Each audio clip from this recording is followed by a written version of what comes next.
директно включване от отсечката между Железари и Плевун, което се оказа неочаквания край, или по-скоро стало за днешния етап. В случая лежерно темпо.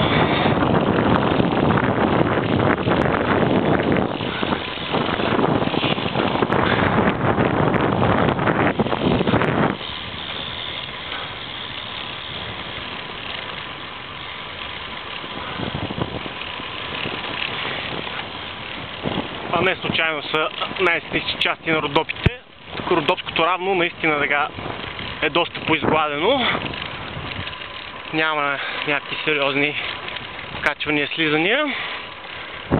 И сега се запътваме към селото, което предстои да разберем защо е толкова тясно свързано с